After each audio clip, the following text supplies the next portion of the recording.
The blue paper horizon. Somna loved the night. To her, it was never just dark.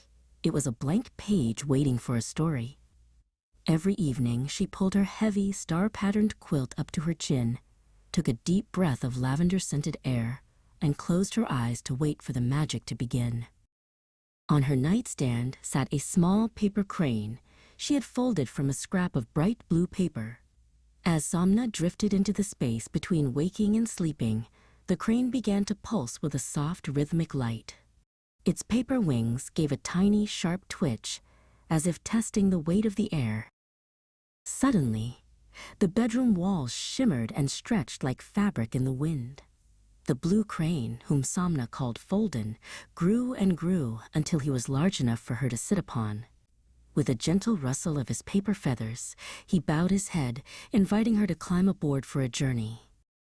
They soared out of the window, but the familiar street below had vanished. In its place was a vast, rolling ocean of colorful umbrellas. They bobbed and moved in a gentle tide, filling the air with a scent like toasted marshmallows and fresh summer rain. Folden dipped his wing and glided toward a strange forest on the horizon. Here, the trees were not made of wood or bark, but of giant, open books. The leaves were crisp pages fluttering in the breeze, whispering lost secrets and old fairy tales to anyone who passed by. Somna hopped off Folden's back to wander through a particularly large, silver-edged volume. She ran her fingers over the ink-stained grass, watching in delight as the printed words jumped up from the pages to greet her, dancing in circles around her ankles.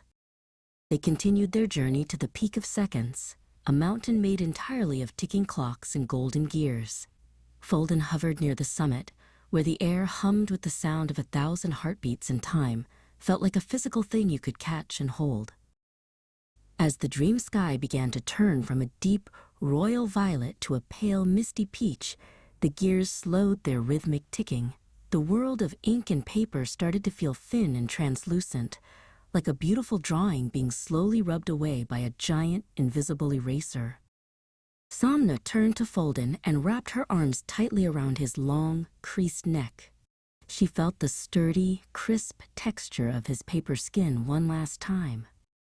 "Don't forget me," she whispered into the blue fold of his ear, and the crane let out a soft, musical chime in response. The morning sun peeked through the curtains, warming Somna's face and chasing away the last of the shadows. She sat up and blinked, the echoes of the ticking mountain still dancing in her ears. There, clutched tightly and safely in her palm, was her small blue paper crane.